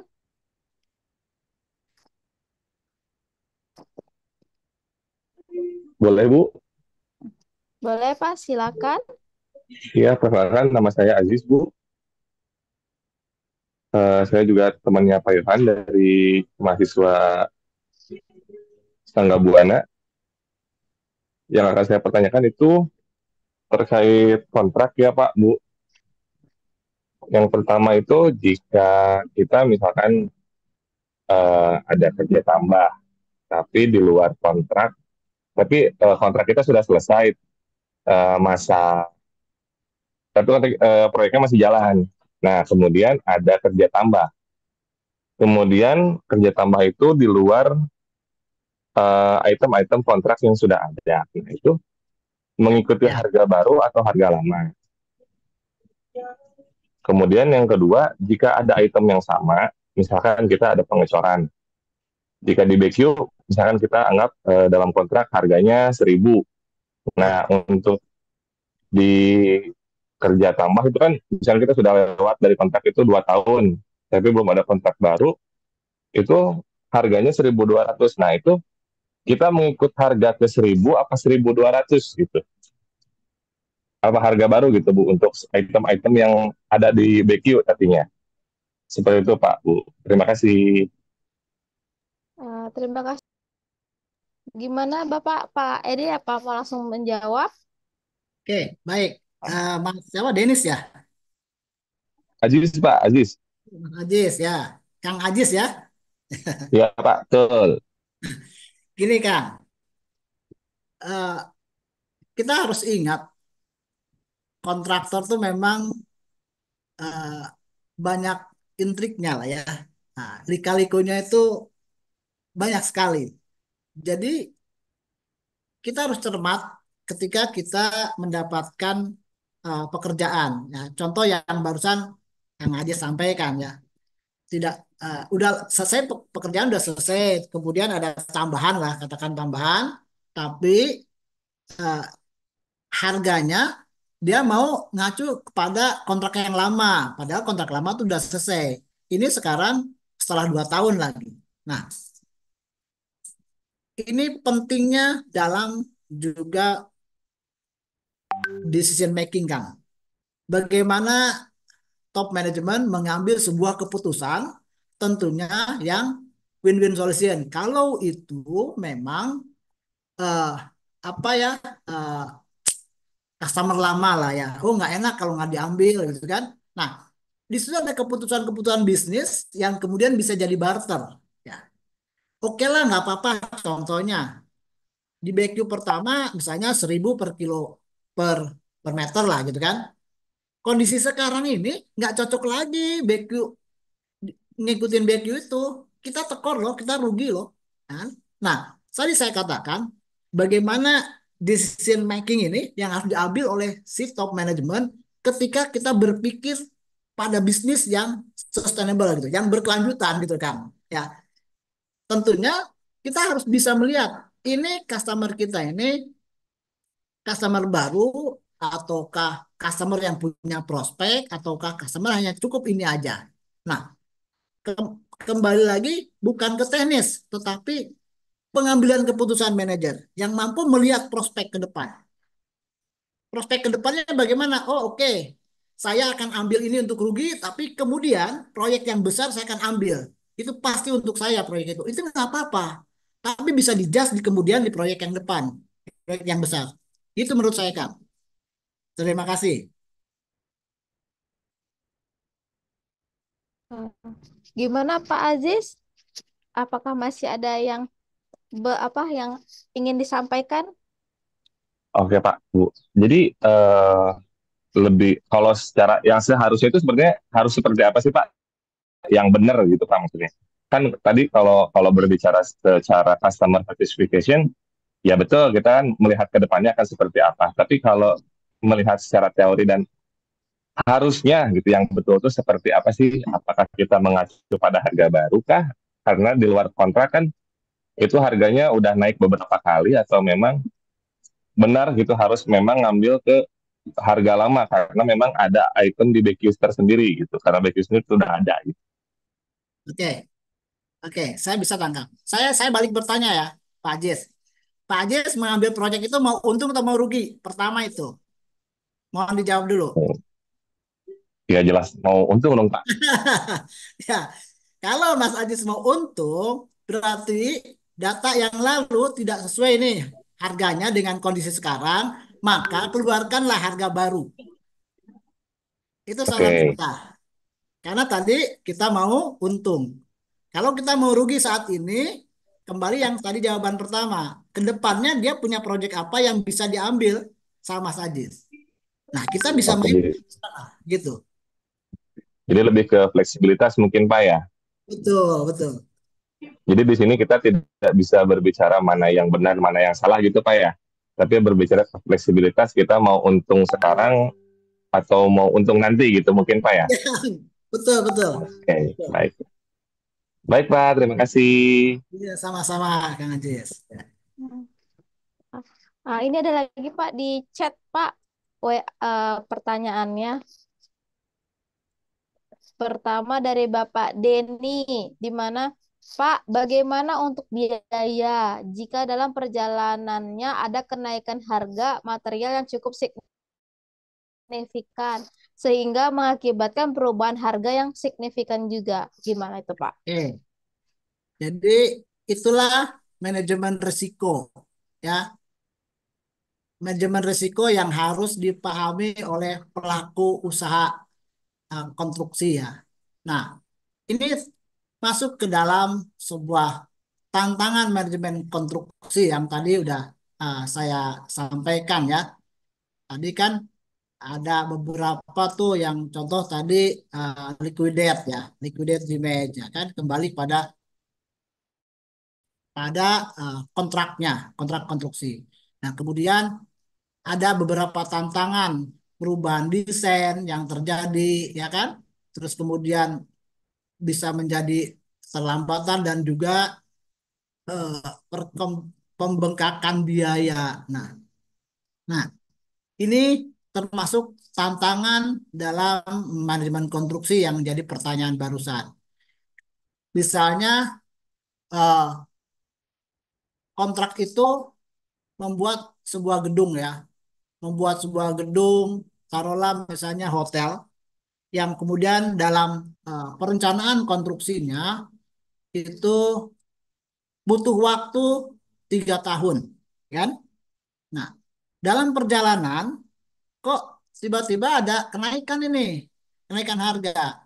Padahal di dalam perencanaan awal sampai dengan perencanaan rinci, semua itu sudah dihitung di RAB dan sesuai dengan BQ-nya juga bahwa ini kita nggak akan rugi lah, ya kan? Harga pasti fix gitu. Tetapi tiba-tiba nih ada mungkin dampak politik, dampak ekonomi global yang kemudian bisa mempengaruhi hingga contohlah yang spesifik semen misalnya ataupun besi itu naik nih. Nah, inilah manajemen risiko yang harus ditanggung. Konsekuensinya ya kita harus selesaikan dengan segala apapun. Kalau tidak bisa diajak lagi bernegosiasi pemberi kerja itu, ya. Tetapi sepengetahuan saya itu bisa dilakukan untuk negosiasi ulang, review daripada uh, kontrak kerja karena kondisi-kondisi ini harus dimuat semua ke dalam uh, apa ya sistem yang bisa uh, mana bisa mengakomodir masalah kita dan kedua belah pihak ini harus ketemu tentunya dengan win-win solution tadi ya. Jadi perubahan-perubahan yang menyebabkan materialnya menjadi naik akibat daripada satu kondisi, misal tadi politik lah, terus ekonomi global, terus bencana alam dan lain-lain tadi, ini bisa dimasukkan sebagai bukti perubahan-perubahannya yang kemudian akan dinegosiasikan kembali. Tetapi kembali pada si pemberi pemberi kerja ataupun yang punya proyek itu, yang punya hotel itu. Melalui siapa kita ajukan? Melalui eh, loyal-loyalnya yang sudah ada di perusahaan kita. Nah, ini bisa dilakukan. Tetapi kembali tadi, apakah dia mau menerima atau tidak? Kenapa? Yang menjadi acuan itu adalah tetap kontrak konstruksi itu yang menjadi acuannya. Maka ini bisa dilakukan ketika semuanya legowo gitu loh, menerima dengan kondisi-kondisi ini dan juga paham. Nah, tentu ini harus fair juga, jangan akal-akalan, maka perlu melampirkan bukti-bukti dampak-dampak yang dirasakan dan di apa namanya dilengkapi dengan bukti-bukti eh, terjadinya dampak tadi. Ya, contoh tadi ya saya katakan dampak perang misalnya, dampak politik lah, terus dampak ekonomi global yang kemudian berpengaruh pada uh, kenaikan harga barang tersebut. Mungkin itu Mbak Farah yang bisa saya jawab. Baik, Pak. Apa dengan Pak Denny? Hmm. Atau kita ini ada terakhir, Pak. Ini pertanyaan terakhir di chat di mana izin bertanya apakah juga terkait teknologi peralatan konstruksi yang digunakan bisa berpengaruh terhadap penyelesaian kontrak konstruksi dalam pengerjaannya? Oke, dari siapa? Dari T di chat T, Pak, sebut dari Bapak T.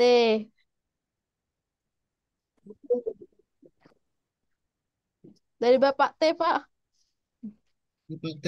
Baiklah, Bapak T. Nah, Saya ah, coba menjawab. Kalau boleh bertanya, oh, Bapak oh, Bapak, pelaku, Bapak, Bapak eh, Tohani, Pak, Pak Tohani.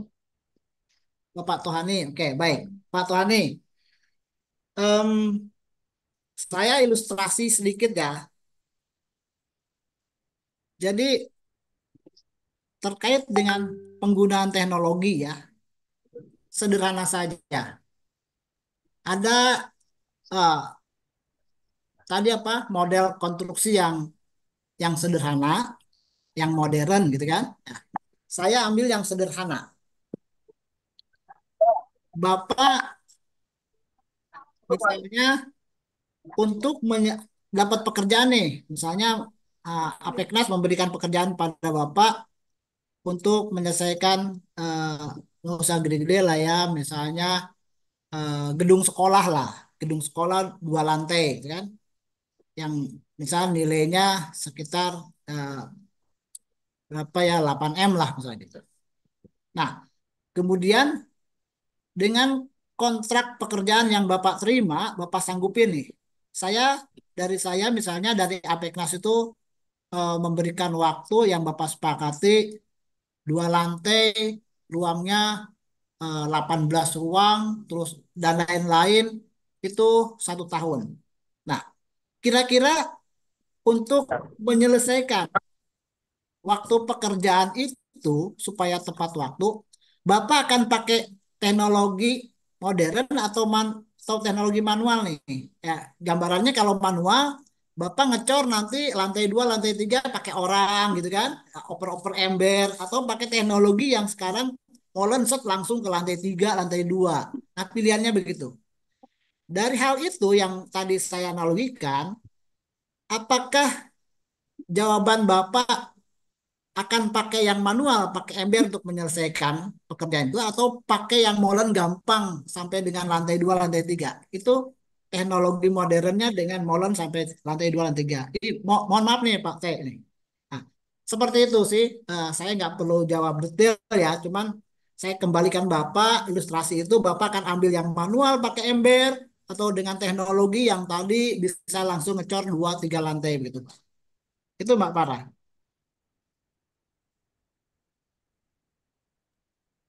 Pak, izin menanggapi, Pak. Ya, boleh, boleh Pak Yohan. Pertanyaan yang kedua tadi sih, Pak, agak terlambat saya menanggapi yang mengenai keterlambatan itu, Pak. Bila dari kontrak sudah habis, kan, Pak ya. Kalau di Oke. tempat saya, Pak, itu ada namanya EOT, Pak, Extension of Time. Biasanya kontraktor Ya. mengajukan itu gitu. Misalkan perpanjangan kontrak, dia di kontraknya 1 tahun, dia jadi nambah lagi EOT 3 bulan, jadi 15 bulan totalnya begitu. Nah, namun pertanyaannya, Pak, apa sih pertimbangan owner atau pemberi tugas untuk dapat memberikan EOT tersebut, Pak ya? Karena tentunya jika diberikan EOT akan berefek berantai gitu ya. Misalkan pekerjaan ini jadi mundur, ini jadi mundur dan lainnya sebagai mundur. Kalau menurut Bapak bagaimana Ya. ya pertimbangan owner untuk dapat memberikan EOT tadi kepada si kontraktor? Demikian, terima kasih, Pak. Oke, baik. Saya jawab Pak Yohan ya, Mbak Farah. Jadi tentunya ketika diterimanya EOT itu, si owner tadi, saya kembali tadi tuh jawaban saya, menjaga hubungan baik dengan keberlanjutan ke depannya dapat proyek lagi, atau kita akan eh, menghitung ulang dengan adanya EOT. Sebetulnya udah habis sih, gitu kan? Tapi ada tambahan gini-gini. Nah, kembali pada kebijakan tadi yang tadi kan Mas Ajis kan ini udah fleksibel Pak ya, ya memang harus harus fleksibel ya, bisnis itu harus fleksibel, nggak bisa plek plek gitu, nggak bisa lah. Harus fleksibel. Nah, jadi kalau kita kita hitung kembali dengan apa namanya perhitungan-perhitungan yang sekarang, tentunya tadi kan nggak, mereka menerima nggak gitu loh, sedangkan dia memohon EOT ini untuk biaya-biaya yang tetap ya, maksudnya nggak berubah dengan yang kontrak awal. Ini kontrak udah habis dan saya udah selesai sekian tahun, udah clear nih, udah clear lah pokoknya. Kemudian kok dia minta begini lagi, ya buatlah perjanjian baru lagi kalau menurut saya. Perjanjian baru lagi dan itu kembali pada kultur perusahaan. Ya, perusahaan ini cincai atau emang perusahaan ini tegas. Artinya tegas sesuai dengan SOP-nya. Semua pasti ada SOP-nya. Bagaimana SOP-nya ketika kita menerima sebuah order? Bagaimana SOP-nya yang harus kita lengkapi dalam penyelesaian order? Dan juga dalam mengakhiri order itu. Dikatakan akhir, berakhir, SOP-nya seperti apa? Tentunya clear semua. Dari yang 5% selesai dan semuanya pekerjaan sudah diserahkan. Pasti dimuat di dalam SOP-nya itu.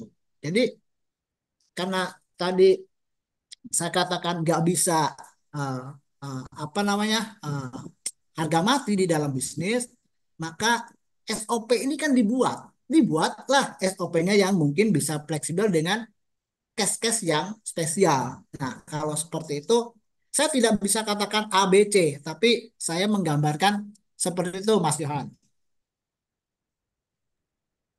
Baik, Pak. Ya, terima kasih, Mas Johan. Hmm. Atau gimana kalau kita satu pertanyaan lagi ya Pak, kalau baru kita eh, tutup untuk webinar hari ini. Apakah ada Bapak Ibu yang ingin bertanya lagi? Atau atau bisa Bapak kita sharekan ini Pak, WA Japri ke Bapak, siapa tahu Bapak ada Bapak sama Ibunya pengen langsung ke Bapak Edi langsung bertanya. Apakah boleh kita boleh Pak? Ya, silakan, silakan. Saya yang bisa, yang saya mampu untuk kebaikan, untuk kemaslahatan, berguna untuk Bapak Ibu semua, saya akan bantu jawab ketika mungkin bisa dijawab oleh saya. Tapi kalau tidak, ya mungkin kita bisa berdiskusi sama-sama untuk menyelesaikannya. Karena saya prinsip nggak ada manusia yang sempurna, tapi manusia tuh makhluk sosial yang saling berhubungan, yang saling membutuhkan. Nah, dengan seperti ini, saya persilakan jika ada yang eh, apa kemungkinan suatu saat waktu lain bisa berdiskusi lah mengenai hal-hal yang bisa saya bantu untuk webinar ini. Itu Mbak Farah. Boleh, boleh Bapak apa di chat Pak nomor Bapak, boleh? Atau nanti boleh hubungi kami saja ke ke admin Apeknas. Ya, boleh hubungin ke admin Apeknas aja biar Boleh. terkontrol di Apeknas.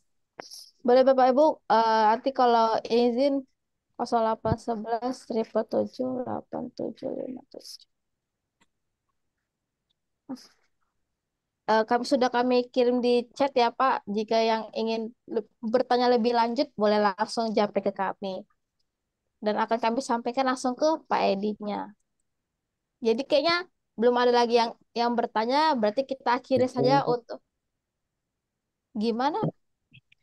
Izin Bu, izin Oh, bertanya. oh ya boleh Pak, silakan. Saya Muhammad Fadil Sonaska dari mahasiswa dari Universitas Riau Kepulauan. Ini mau bertanya tentang yang tadi ada tentang terkait jika dalam perjalanan kontrak itu ada perubahan harga. Kalau semisalnya ternyata sudah ada kenaikan harga di tengah pekerjaan dan ternyata perusahaan itu tidak mau negosiasi harga ulang, itu apakah ada penyelesaiannya, Pak, atau solusi lain, atau sudah ada terjadi sebelumnya, Pak? Boleh Oke, Pak Edi? ya, saya berjawaban. Jadi tadi sudah saya sampaikan dampak perubahan harga itu kembali pada eh, pemberi kerja sama yang penerima. Penerima ini si kontraktor tentunya kan berkeberatan ya, berkeberatan eh, dengan perubahan harga pada pekerjaannya yang sudah disepakati di misalnya 1 tahun lalu. Kemudian tadi saya sampaikan perubahan harga ini bisa dinegosiasikan tentunya kepada pihak pemberi kerja, tetapi tidak bisa memaksa, walaupun dilampirkan beberapa alasan dampak-dampak yang kemudian bisa terjadinya perubahan harga. Contoh misalnya perang, ya, ekonomi global, bencana alam dan lain-lain, kembali pada si pemberi kerja. Kalau dia mau paham, mengerti, ya itu berarti terjadi win-win solution, ya kan? Tidak rugi salah satu, tidak untung salah satu, tapi semua-semua untung, ya. Untung pekerjaannya bisa terselesaikan, untung pekerjanya juga atau kontraktornya ini bisa mendapatkan eh, benefit lah ya tentunya. Nah, sepengalaman saya belum pernah saya hadapi hal seperti itu. Tapi mungkin bapak-bapak lain ya silakan kalau eh, punya solusi ataupun punya pengalaman dengan hal tersebut. Sepengetahuan saya hanya melampirkan. Pada akhirnya memang ada kesepakatan karena diberikan pemahaman-pemahaman kondisi-kondisi yang tidak wajar tadi. Ya, contoh tadi lah ya, tiba-tiba inflasi gitu kan. Nah, kemudian ada hal-hal lain, perang. Nah, dari si apa namanya distributor barang itu misalnya hingga terjadi kelangkaan. Nah, ini kan semua rugi nih. Pekerjaan tidak sesuai, barang dia juga tidak sesuai, terus harusnya jadi dalam 2 tahun, masuk baru 1 tahun nggak jadi, ya ini rugi kan? Si kontraktor juga rugi, si pemberi kerja juga rugi. Maka bagaimana win-win solutionnya untuk tujuannya itu selesai semua? Maka dilakukan bernegosiasi. Akhirnya seperti apa? Ini saya belum mengalami dampak-dampak ataupun kasus-kasus seperti itu. Nah, mungkin yang lebih senior-senior, saya juga eh, belum pernah baca ya literatur yang mengarah ke arah seperti itu. Jadi coba saja dengan melampirkan sebuah dampak-dampak itu, melampirkan apa penyebab-penyebab terjadinya eh, perubahan harga itu bisa diterima atau tidak. Mungkin sarannya saya seperti itu.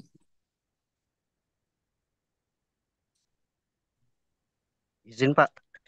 Berarti Pak kalau semisalkan ternyata tidak ada deal, tidak ada penyelesaian dan secontoh si pemberi kerja tidak mau merubah harganya, apakah kontraktor berhak untuk tidak melanjutkan pekerjaannya, Pak? Nah, kembali pada perjanjian. Kontrak konstruksinya seperti apa? Kontraknya.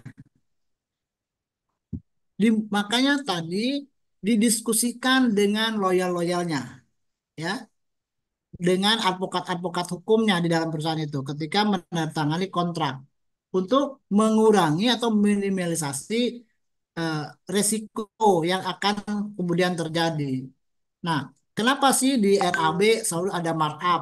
Markup ini adalah salah satu apa mengurangi risiko perubahan harga ketika kontrak itu berjalan pekerjaan itu dalam waktu yang panjang, misalnya 3 tahun kontrak. Si finance itu yang membuat RAB itu juga dia akan mengestimasi berapa pengalaman tahun lalu perubahan harga semen misalnya. Nah, berapa 2 tahun lalu perubahan harga besi misalnya. Nah, berdasarkan itu dia menghitung maka akan keluar RAB yang ditawarkan. Kalau pekerjaan itu cukup panjang atau dibuat dalam perjanjian kontraknya setiap tahun akan direvisi penawaran harga yang akan datang pekerjaan belum diselesaikan. Nah, di dalam kontrak kerjanya itu bisa untuk meminimalisir kasus-kasus yang barusan disampaikan begitu. Paham ya?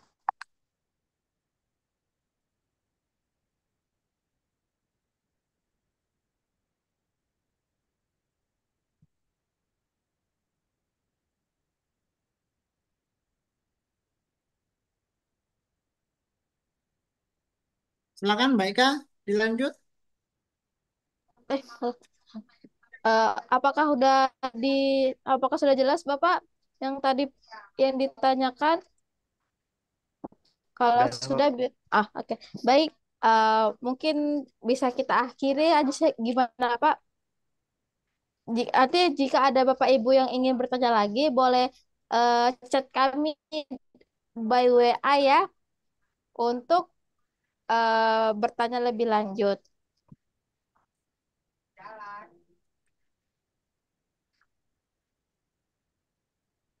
Oke, kita mulai. Di mana? Terima kasih atas pemaparannya yang luar biasa, di mana pemaparan dan diskusi tadi memberikan wawasan yang sangat berharga yang dapat diaplikasikan dalam dunia konstruksi. Sebelum mengakhiri acara webinar online pagi ini yang udah siang ini ya Pak, Bu, izinkan kami untuk melakukan dokumentasi kembali, di mana mohon kepada seluruh peserta untuk menyalakan kamera Zoom, di mana kami akan menghitungnya. Boleh Bapak Ibu dinyalakan kameranya.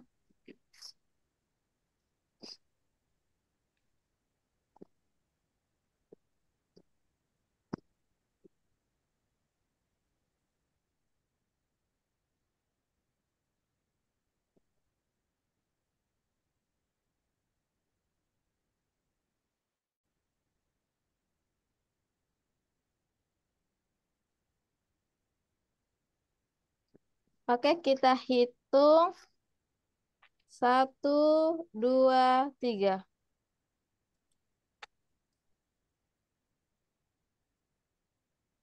Sebentar.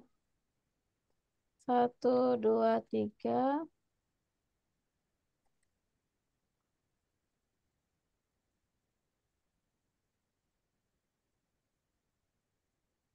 1, 2, 3. Bu, yang lain.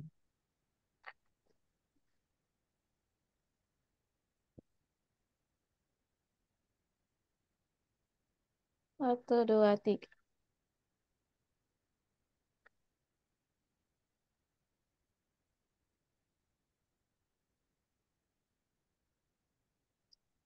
Oke. Terima kasih Bapak Ibu semua. Terakhir, Bu, dari kami yang barusan bisa di-share nggak? gimana Pak? Untuk Materi yang materinya? Oh, ya, ya, di mana Bapak jika sudah, di mana kami infokan kalau untuk sertifikat dan materinya akan kami kirimkan by email ketika Bapak Ibu sudah mengisi daftar hadir Pak yang di chat. Nanti pasti langsung kami kirimkan lewat email. baik, terima kasih Bu. Iya. Lalu di mana terakhir kami ingin mengucapkan terima kasih kepada Bapak Edi selaku narasumber pada webinar kali ini dan serta semua peserta yang telah dengan penuh perhatian mengikuti acara ini dari awal hingga akhir. Saya atas nama panitia juga ingin menyampaikan permohonan maaf jika ada kesalahan selama pelaksanaan webinar online ini berlangsung. Akhir kata, wassalamualaikum warahmatullahi wabarakatuh. Terima kasih Bapak. Salam. Terima kasih Bapak Ibu. Ya, izin live ya. Iya.